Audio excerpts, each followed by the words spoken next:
माननीय मुख्यमंत्री साहेबांचे हस्ते चतुर ॲपच्या उद्घाटनात झाला। ते फक्त एक ॲप नसून ते कोऑर्डिनेशनचं काम पण करणार, ज्याने नोकरीची गरज आहे की ज्याने मुलं मुली पाहिजे त्यांच्यामध्ये ते एक वन स्टॉप असा अतिशय नवीन आर्टिफिशियल इंटेलिजन्सचा उपयोग करून आम्ही निर्माण केला आहे।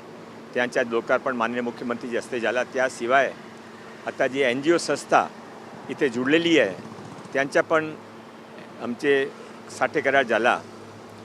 आमच्या अशी मानसिकता आहे की महाराष्ट्रामध्ये कमीत कमी 5000 संस्था NGO किंवा इंडस्ट्रीज किंवा धार्मिक संस्था किंवा व्यक्तिगत स्तरावर लोक स्किलसाठी काम करत आहे। आता मी ते अनऑर्गनाइज सेक्टर आहे, ते 5000 अनऑर्गनाइज सेक्टरमध्ये काम करणारे स्किलची संस्थाने आम्ही आता एक प्लॅटफॉर्मवर आणून त्यांच्याबरोबर येऊन सरकार काम करतील असा आज आम्हाला मुख्यमंत्रीजीने निर्देश दिलेला आहे।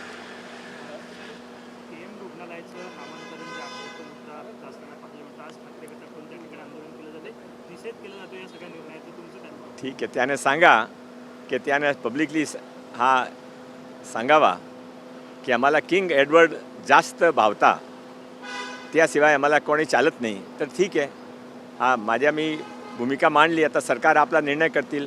कसा होऊ शकता देशामध्ये किंग एडवर्ड असा 75 वर्ष झाले आझादीचे, तरी पण एडवर्डची माला जपतात। त्यामध्ये काय त्यांच्या पॉलिटिकल हेतू आहे की काय मला माहीत नाही, पण माझ्या मताप्रमाणे काय जे विदेशी संस्था होती, विदेशी राजा होते, त्यांच्या नाव इंग्लंडमध्ये ठेवायचे असेल तर ठेवा, खुशाल ठेवा, भारतामध्ये नको। त्यांचं म्हणणं आहे की गेल्या अनेक वर्षापासून KM हा परंपरा आहे, लोकांच्या मनात आहे। आम्ही ते काळजी घेतली आहे। आम्ही ते KEM डिस्टर्ब होणार नाही, काय प्रिंटिंग स्टेशनरीचं जास्त नुकसान होणार नाही। KEM असाच राहणार आहे, फक्त किंग एडवर्डची बजाय कौशलवीर एकलव्य मेमोरियल असा नाम होणार आहे।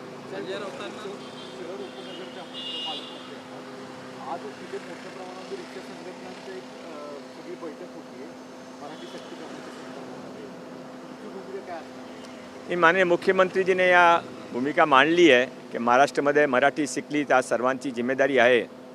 यावर योग्य निर्णय ते योग्य खात्याचे लोक करतील। संजय राऊत असं म्हणत आहेत की लोढाजी जर KEMचं नाव बदलू इच्छित असतील तर त्यांना त्यांच्या ट्रम्प टॉवरचं देखील नाव बदलावं।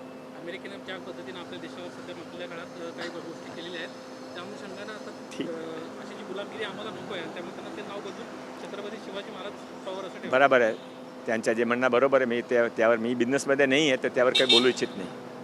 हुसेन दलवाई यांनी एक वक्तव्य केलं आहे की हिंदू जे आहेत ते सुद्धा दहशतवादी असू शकतात, असे वादग्रस्त।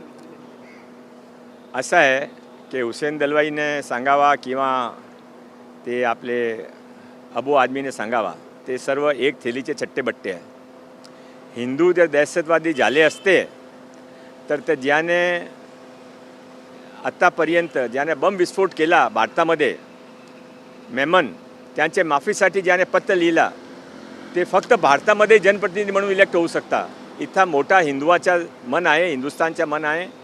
आता हा त्याने थांबावा, हा ईश्वर करे तर हा त्यांची जी इच्छा आहे की हिंदू दहशतवादी भाव ते होणार नाही। आम्ही देशभक्त आहे, हा देश आमचा देश आहे, म्हणून मी कुठलीही येथे नॉन लीगल कारवाई करणार नाही, कार्यवाहीमध्ये सहभाग पण होणार नाही।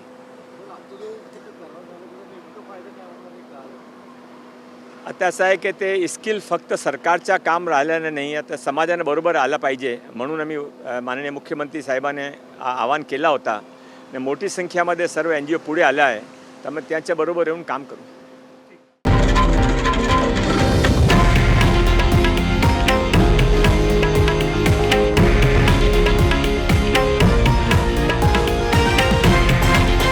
हे आहे देशातील नंबर 1 न्यूज नेटवर्क आणि आपण पाहत आहात TV9 मराठी, एकमेव।